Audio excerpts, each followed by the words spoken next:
Hello student. आज हम पढ़ने वाले हैं एंड्रोशियम के बारे में, which is a male reproductive structure of a plant, which and it is also known as stamen. So let's get started with the structure. तो जो मेल रिप्रोडक्टिव स्ट्रक्चर होता है उसको हम कहते हैं stamen, and it consists of an anther and a filament. अब इसका स्ट्रक्चर कैसा होता है? ये है ऐसे एंथर और ये फिलामेंट। इसका जो प्रॉक्सिमल एंड है, proximal end, it is connected with petals. ठीक है, यहाँ पर ऐसे पेटल्स होते हैं। तो the proximal and is connected with petals, ये फिलामेंट वाला पार्ट। और ये वाला जो एंड होता है, that is anterior and, this is connected with the anther. तो ये है स्टेमेन का structure, anther and a filament. अब इफ यू सी, अगर हम एंथर को थोड़ा ट्रांसफर सेक्शन देखते हैं, या फिर if you make a cut, horizontal cut, let's say if this is an anther and if we make a cut like this, you will see that anther is bilobed, means दो lobe है इसमें, इस type में, एक ये वाला और एक ये वाला लोब, ऐसे करके। अब बाइलोब, हर एक लोब के अंदर, मतलब दोनों लोब्स के अंदर there are two theca also. तो इट्स समवॉट लाइक, ऐसा दिखेगा आपको ये, इस टाइप में। तो किस टाइप का होगा ये? ऐसा होगा। यहाँ पर हम एंथर का स्ट्रक्चर ऐसा बनाते हैं। ये दो लोब है इस साइड के, दीज आर टू लोब्स, ये one lobe and this is another lobe. उसके अंदर क्या है? There are two theca, one and two, two theca in this lobe and two theca in this lobe. so you can see there are four structure or four grooves that are present in the horizontal section of anther.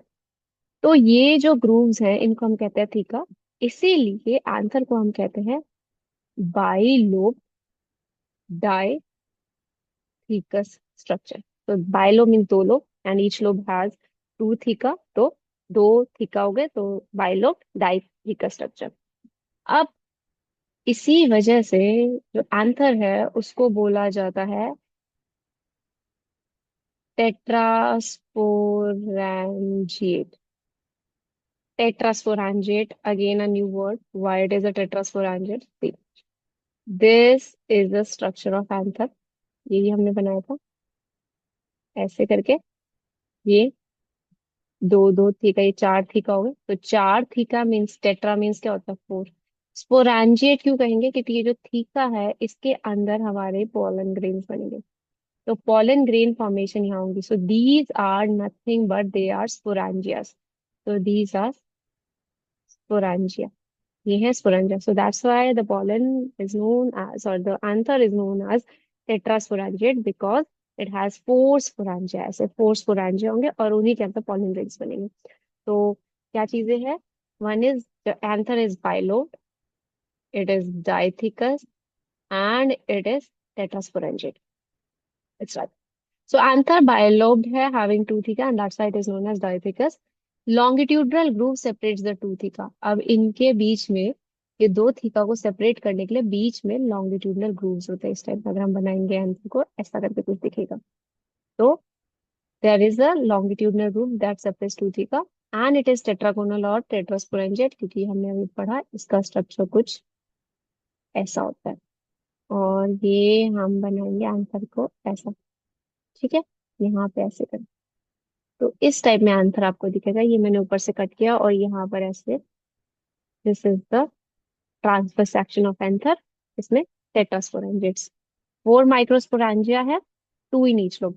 दोनों lobe में, एक ये lobe एक lobe है, दोनों lobe में microsporangia. तो sporangia microsporangia, why? Because in these sporangia pollen grains will form. Microsporangia develop into pollen grains, तो इन्हीं के अंदर हमारे pollen grains, छोटे छोटे छोटे छोटे pollen grains बनेंगे। तो now there is a very beautiful structure, ये है एंथर। इसका हमने ट्रांसफर सेक्शन कट किया, कुछ ऐसा ये कट होके दिखेगा जिसके अंदर ये ग्रूव्स हो गए। अब this is TS of anther with, ये है microsporangia, these are microsporangias, microsporangia. अगर हम इसको कट करेंगे तो you will see there are layers outside. तो जो आउटर लेयर है एंथर की, it is known as epidermis. Epidermis तो यू ऑलरेडी नो कि जो एपिडर्मिस होती है that is the always the outer layer of every structure in plant, whether it's a leaf, leaf में भी जो ऊपर वाली लेयर होती है that is epidermis. And even अगर हम बात करेंगे रूट्स की या रूट हेयर की, तो उसमें एपीब्लेमा हम बोलते हैं। तो एपी का मतलब ही आउटर है और डर्मिस का मतलब स्किन है, तो outer skin is known as epidermis. Then there is endothecium. Endothecium. उसके बाद हमारे आ जाती है middle layer. Middle layer which is 1 to 3 layers thick, ये 1 से 3 लेयर होती है। And the green colour layer is known as tapetum. और ये जो बीच में मास दिख रहा है, this purple colour, this is known as sporogenous tissue. Sporogenous tissue. ठीक है। So this is the structure of anther, transfer section of anther, जिसमें हमने लेयर्स दिखाई, या आप डायग्राम बना भी सकते हो। There outer layer is epidermis, then there is endothecium, and 1 to 3 layer thick is the middle layer. Then there is a tapetum, and जो अंदर है sporogenous tissue. Sporogenous tissue will give rise to pollen grain। अब होता यह है, जो बाहर की हम 3 लेयर पढ़ते हैं, that is epidermis, endothecium and middle layer. इन तीनों का काम क्या होता है? Protection and dehiscence. Dehiscence means जब पॉलन रप्चर होगा एंड इट विल प्रोड्यूस, जो एंथर रप्चर होगा तो पॉलन विल डिस्पर्स होगा।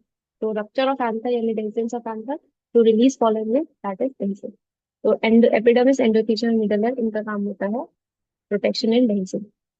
Tapetum, it is it provides nourishment.